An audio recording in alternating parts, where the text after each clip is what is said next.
बिहार में विधानसभा चुनाव को लेकर राजनीतिक सरगर्मी तेज हो गई है। तेज धूप और भीषण गर्मी के बावजूद संभावित प्रत्याशी सड़कों पर वोटरों से मिलते नजर आ रहे हैं। कोई भी राजनीतिक मुद्दा पर एक दूसरे पर वार करने से पीछे नहीं रह रहे हैं। चलिए आपको ले चलते हैं जहानाबाद विधानसभा 1951 में अपनी स्थापना के बाद से अब तक 17 चुनाव देख चुका है। 2025 में जहानाबाद में 28वां विधानसभा चुनाव होगा। इस चुनाव को लेकर संभावित प्रत्याशियों ने अपनी तैयारी शुरू कर दी है। जहानाबाद सीट पर मुख्य मुकाबला महागठबंधन और एनडीए के बीच होने की संभावना है। हालांकि जन सुराज की एंट्री से यह लड़ाई त्रिकोणीय हो सकती है, लेकिन यह सब कुछ तय करता है जन सुराज, महागठबंधन और एनडीए से कौन प्रत्याशी हो सकता है। तीनों दलों में प्रत्याशियों की एक लंबी लिस्ट है। एनडीए गठबंधन में यह सीट शुरू से जदयू कोटे में रहा है। इस बार भी इसकी ही संभावना लग रही है। जदयू से इस सीट पर 4 प्रत्याशी चुनावी मैदान में हैं। जदयू के जिलाध्यक्ष दिलीप कुशवाहा जहां इस सीट पर लवकुश समीकरण बताकर यहां दावा कर रहे हैं, वहीं जयप्रकाश सूर्यवंशी पार्टी के प्रति अपनी निष्ठा और दलित वोटरों का नंबर बताकर अपना दावा कर रहे हैं। अभिराम शर्मा का भूमिहार वोटरों के साथ साथ दलित और पिछड़े वोट का गणित है। वहीं निरंजन केशव प्रिंस भूमिहार वोटरों के साथ साथ केंद्रीय मंत्री ललन सिंह के नाम पर चुनाव मैदान में उतरने की तैयारी कर रहे हैं।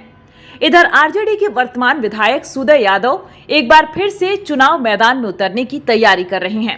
फिलहाल उनकी तैयारी जमीन पर कम, कागज पर ज्यादा दिख रही है। विधायक सुदय यादव आरजेडी के सीनियर नेता मुद्रिका सिंह यादव के बेटे हैं। मुद्रिका सिंह यादव की मौत के बाद पार्टी ने वर्ष 2020 के चुनाव में सुदय यादव को अपना प्रत्याशी बनाया, लेकिन क्या सुदय यादव अपने पिता की विरासत को बचाने में कामयाब रहेंगे, इसकी चर्चा क्षेत्र में ज्यादा हो रही है। पार्टी के नेताओं का कहना है कि चुनाव जीतने के बाद दर्शन नहीं हुए हैं। हाँ, जहानाबाद गांधी मैदान में मॉर्निंग वॉक करने वालों से उनकी भेंट मुलाकात होती रहती है, जबकि जिला परिषद सदस्य आभा रानी जमीन पर दिख रही हैं। शादी विवाह के साथ साथ पंचायतों में चौपाल लगाकर वे लोगों से मिल रही हैं। महिला चौपाल के सहारे वे महिलाओं की समस्या को सुन रही हैं। चौपाल में वे महिलाओं की समस्या पूछ रही हैं और उसका समाधान करने का प्रयास भी कर रही हैं। हालांकि वे इसे गैर राजनीतिक कार्यक्रम बता रही हैं। उनका कहना है कि यह सब कुछ मैं जिला परिषद सदस्य होने के नाते कर रही हूं। यह पूछने पर कि क्या इसे विधानसभा चुनाव की तैयारी समझा जाए, वे हंसकर कहती हैं कि पार्टी जिसे अपना प्रत्याशी बनाएगा हम उसके साथ रहेंगे। इसी प्रकार आरजेडी के जिलाध्यक्ष महेश ठाकुर एक बार फिर से अपनी दावेदारी पेश करने की तैयारी में हैं। ऑन कैमरा कुछ नहीं बोलते हैं, लेकिन ऑफ कैमरा अपने दिल की बात रखते हैं। कुछ ऐसा ही हाल जन सुराज का भी है।